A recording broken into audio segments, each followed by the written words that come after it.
Disability Rights Initiative Program, Dripa, coming to you live. Ready, go! This program is brought to you by FAECARE Foundation, supported by Disability Rights Fund as part of Disability Rights Initiative Project Accessibility. Disability Rights Initiative Program, DRIP, promoting and advancing disability rights.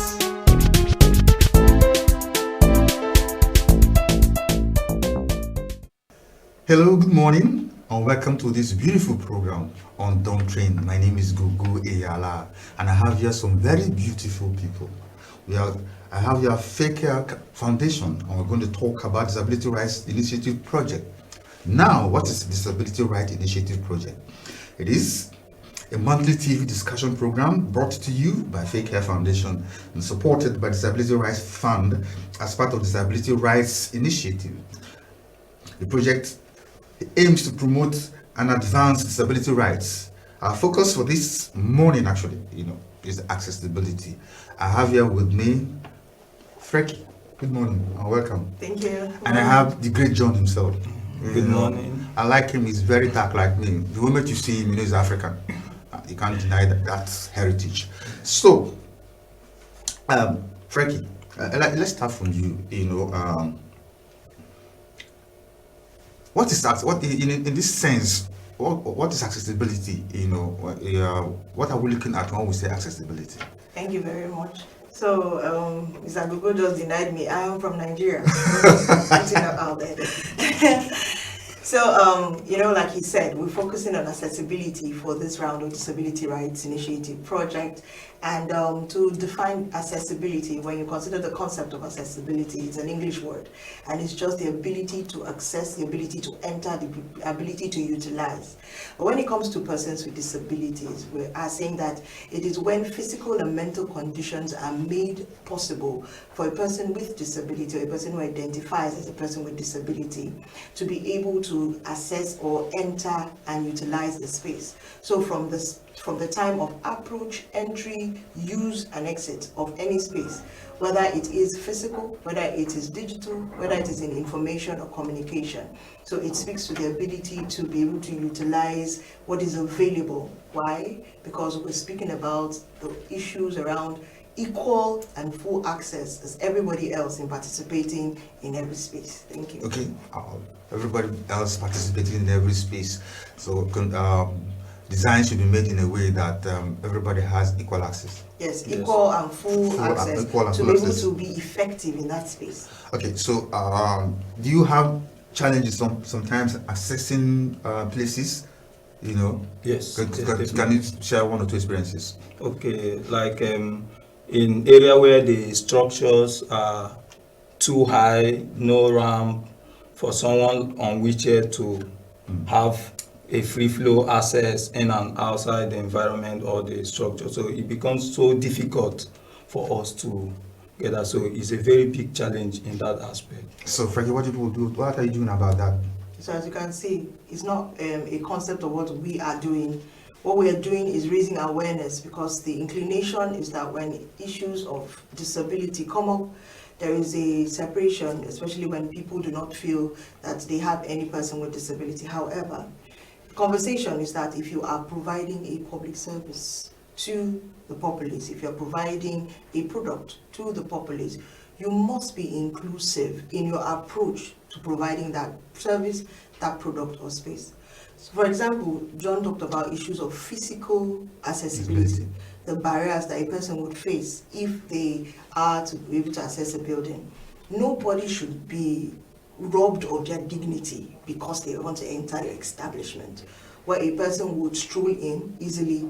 A person who, for instance, has a mobility impairment doesn't need the whole security and all the staff to now be involved in their entry of a space. That's what we're saying. So don't rob human dignity just because there's a service you're providing. And of course, as you well know, if you don't provide, you're just discriminating. That's the truth. So we're raising the consciousness. So to your question, this is an example of raising consciousness and awareness using the celestial media to bring the conversation to the public, as it were. There are other forms of issues when it comes to accessibility. It doesn't really stop at physical accessibility, because when you look at the cluster of disability, like we discussed last time, there are different clusters.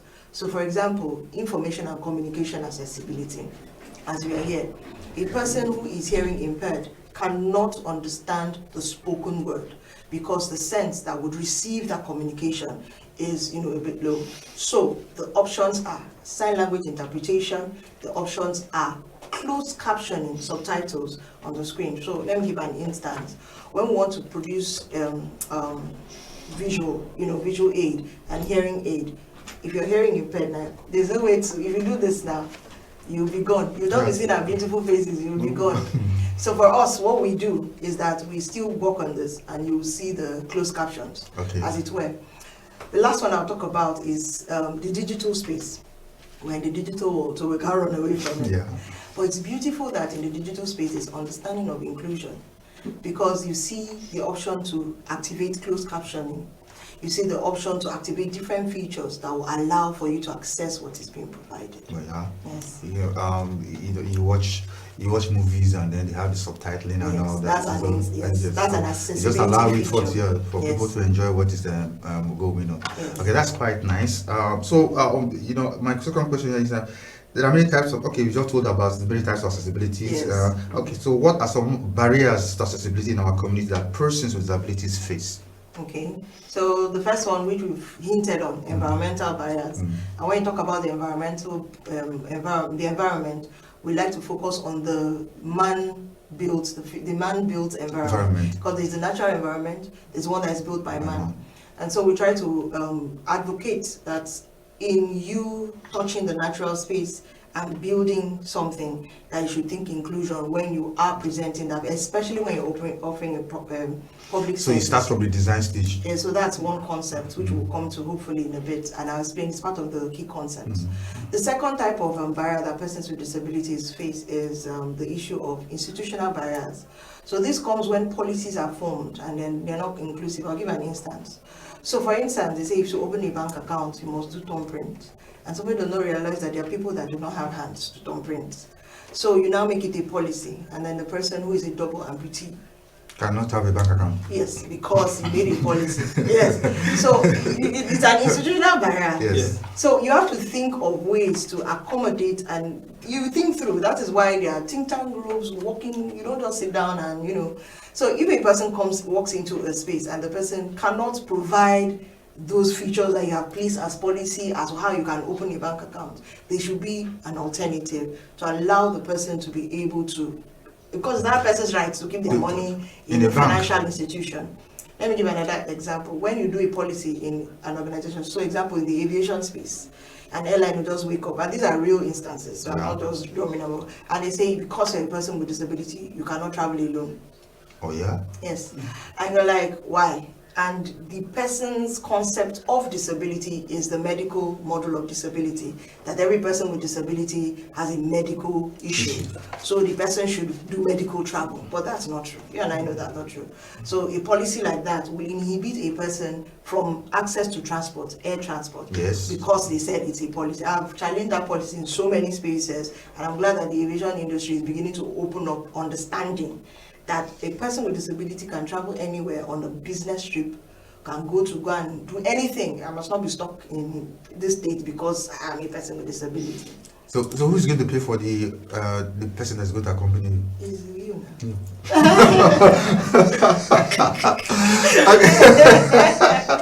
So you pay your own flight ticket and then you buy for our interest. So if I can even give this, so it was one like that. It was such an issue. And the lady in front of the line, of course, you know that there is a no-queue policy for persons with disabilities. It's fair that when you come, you shouldn't stand, just like pregnant men, elderly. So persons with disabilities are also not supposed to be on some long queues and all that. So what happened was that when the argument was going back and forth, so a woman, obviously well-learned, and she was just transiting to go and catch him. She was so upset. And she was like, what is she took it personally. What is the problem? And she was like, fine, she's going with me. Like, what is this? She's going, so it was just ridiculous at the point, and it was nice to see her step up to also join your voice. in speaking for a policy that was, a barrier? I think, some of this is Nigerian and African, I don't think it's worldwide, because I remember one of my cousins going to court, to challenge a policy that says for a married woman to travel out of the country, she needs consent from her husband, and then she went to court challenging that she's an adult. Because she's not a minor. She's not a minor. If she wasn't married, she would travel. Yeah. So what reduced what reduced her?